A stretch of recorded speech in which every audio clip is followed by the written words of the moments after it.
Vous savez ce qui est triste aujourd'hui? C'est qu'il existe beaucoup de gens, et peut-être que vous allez vous sentir concerné.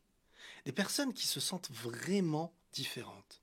Des personnes qui pensent et qui ressentent un potentiel, qui arrivent à voir en eux une sensibilité que d'autres n'ont pas, qui ont mis des années dans leur vie, qui, avec le temps, au début, ça a commencé par un éloignement, se sentir différent, voire peut-être même inférieur aux autres, car les ressentis que tu pouvais avoir dans ta vie ont fait de toi quelqu'un qui se voyait empêché d'eux. Là où les personnes qui n'ont parfois peut-être pas la même sensibilité que toi, qui ont parfois une sensation moins approfondie, se retrouvent plus facilement dans l'idée de foncer, dans l'idée d'avoir une vie presque prédéfinie. On leur dit d'être ça et ils ont le choix entre ce qu'on leur propose. Là où vous voyez les choses différemment. Quand vous échangez avec les gens, vous n'arrivez pas à être 100% vous-même parce que quand vous exprimez ce que vous êtes, vous vous retrouvez face à des personnes à l'avance même où vous leur évoquerez vos sensations, vos envies, vos projets, votre bien-être tout court sur Terre.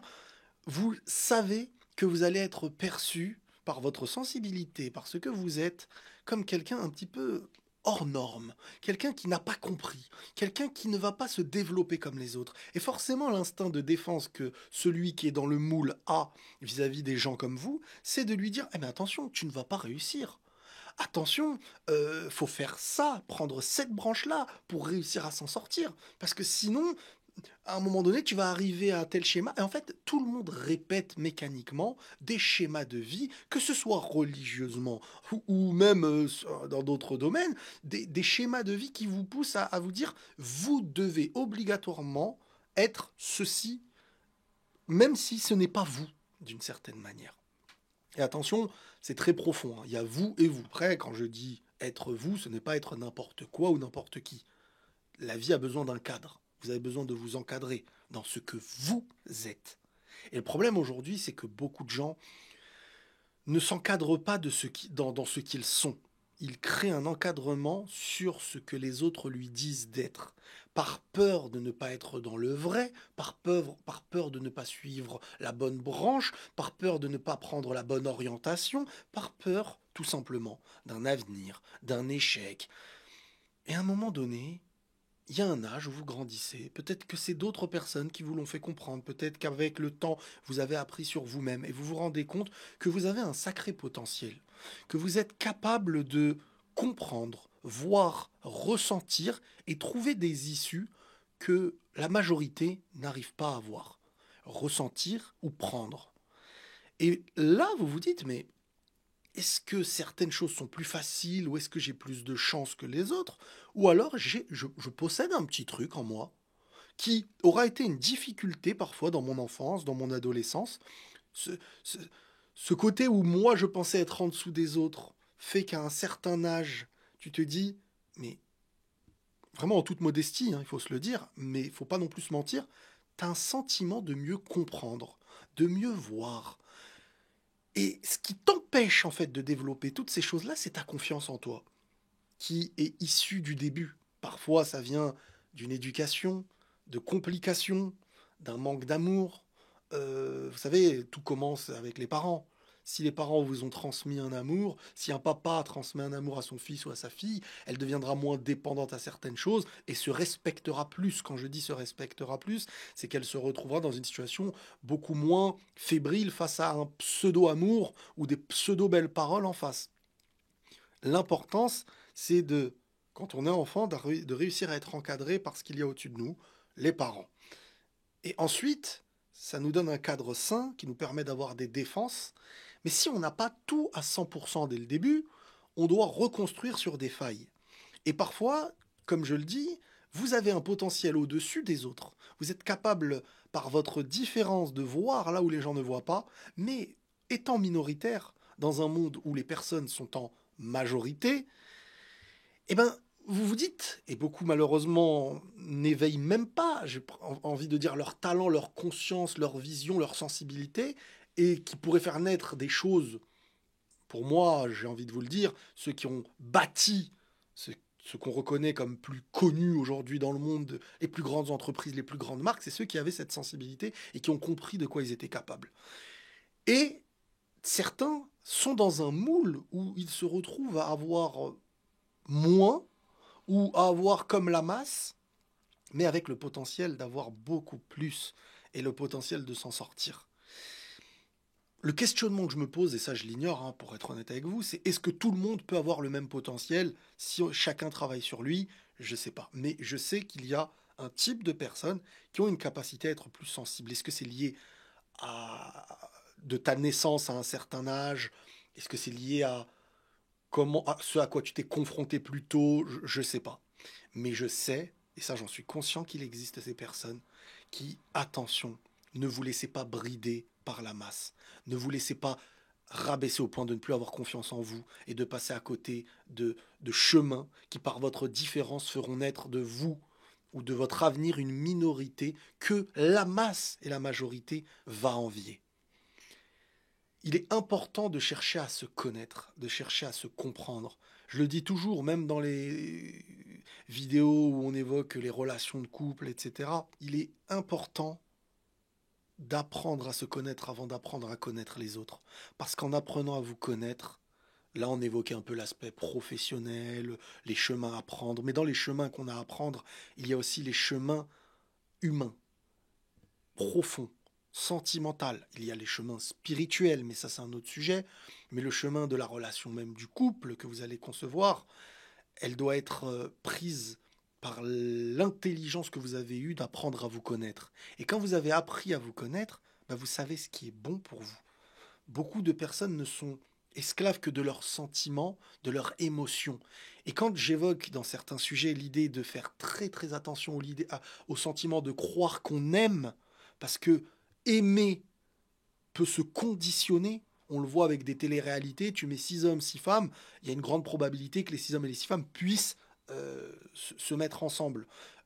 Sur une grande échelle, c'est pareil. Donc, à la manière dont tu vas côtoyer quelqu'un, tu vas créer quelque chose. Ce sentiment ne veut pas forcément dire que c'est un bienfait pour toi, car tu n'as pas défini qui était cette personne pour toi. Et, et il est là, l'importance, elle est là. C'est quand tu as appris à te connaître en sachant qui tu étais, dans ta personne, dans ta profondeur, dans ton caractère, mais j'ai plus envie de dire dans ton être le plus profond, tu sais de quelle manière tu dois être nourri et de quelle compagnie. C'est là où, je l'évoque parfois, mais l'idée de mettre des critères, même pour avancer avec quelqu'un, avant de rencontrer, de connaître quelqu'un, les critères sont importants. Quand je dis qu'il faut des critères, c'est pas pour dire moi je veux une brune, je veux un brun, je veux. Non, c'est pour savoir ce que tu ne veux pas et que tu dois t'interdire dès le départ. Il y a des personnes qui commencent une relation et qui arrivent à accepter dès le début des insultes, certains de la violence, en se disant non mais là on s'est pas compris, en essayant de se rassurer parce que ce cadre est en train de te donner l'illusion de te nourrir parce que tu ne t'es pas assez connu et pas assez euh, renforcé, protégé, tu n'as pas mis les cicatrices sur les plaies ouvertes que tu as pu avoir dans ta vie. L'importance d'avoir une bonne santé mentale, une bonne santé psychologique, se connaître, se connaître, savoir dire non, savoir, savoir ce qui peut nuire à ta vie, à ton être, et accepter ta différence et ton cheminement de vie. Personne ne doit ou ne peut venir t'imposer, peu importe le sujet, que ce soit religieux, spirituel, en dehors ou n'importe quelle chose, venir dire ton être, il doit être ceci obligatoirement, sinon non, développe-toi avec ce que tu es. Juste cherche à être sincère dans ta vie et le plus proche de toi. Et en étant le plus proche de toi, tu trouveras ce qu'il y a de véridique et tu sauras de quoi tu dois t'éloigner. Mais ça, c'est un travail qui doit se faire au milieu d'un monde qui conditionne, au milieu d'une société qui influence. Et c'est très difficile parce qu'aujourd'hui, vous savez, j'ai regardé une de mes anciennes vidéos qui s'appelait Se priver d'amour pour vivre le vrai amour. C'est une vidéo qui a eu un gros succès sur mes réseaux. À l'époque, ça fait plus de 7 ans. Et quand j'écoute ce que je dis dans cette vidéo, si je redis mot pour mot ce que je disais dans celle-ci aujourd'hui, je serai face à un nouveau discours Et je pense pas que cette vidéo serait autant appréciée parce qu'on est conditionné. Dire aujourd'hui à quelqu'un, prive-toi d'aimer ce qui va être nuisible, prive ton corps de connaître des choses qui vont le rendre esclave pour avoir le droit un jour de libérer ton sentiment, ton corps, euh, vraiment vivre dans ce que tu peux prendre et donner librement dans un cadre sain d'une relation.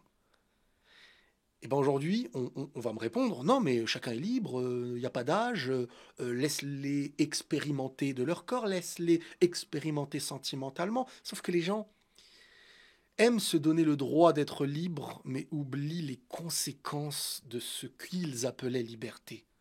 Les conséquences au cœur, au corps, et ce qui empêche de vivre, ce qui fait vivre des gens sous médicaments, ce qui fait que à peine certains finissent leur scolarité, se voient avec un vécu d'une personne de 50 ans brisé, comme si il y avait eu une vie, euh, comme si au lieu de démarrer quelque chose, c'était déjà la fin.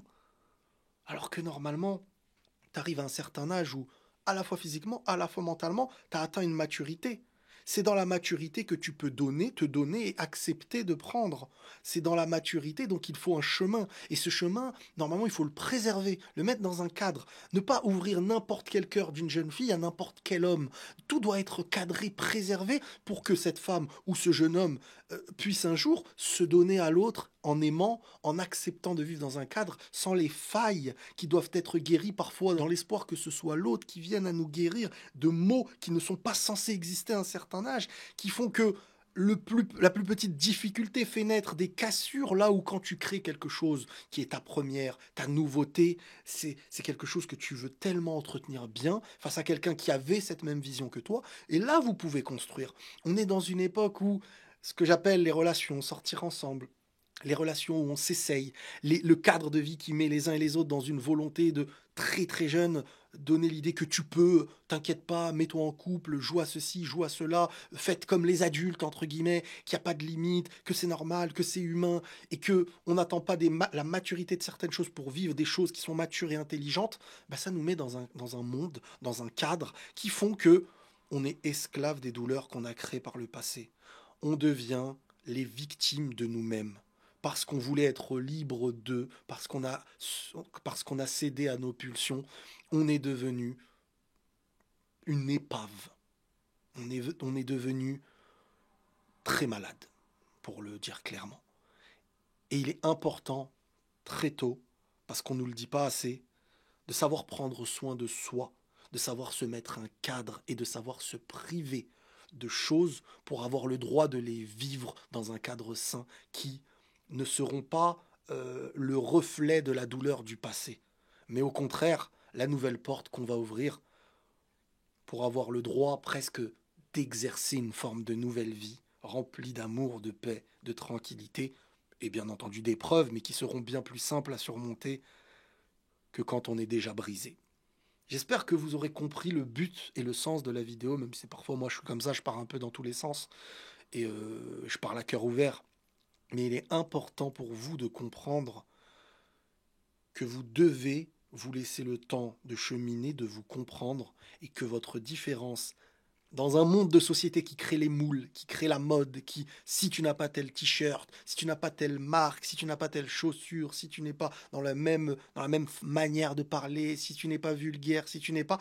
On te met dans une case et forcément, plus jeune, tu es dans une case en pensant que tu es moins bien, tu penses que tu vaux moins, tu penses que si tu ne fais pas comme les autres, tu vas échouer. Mais un jour viendra où c'est les autres qui vont t'envier. Mais ça demande beaucoup d'endurance et parfois beaucoup de larmes dans les moments où tu pensais être le seul face aux autres. Prenez tous soin de vous et la paix sur vous.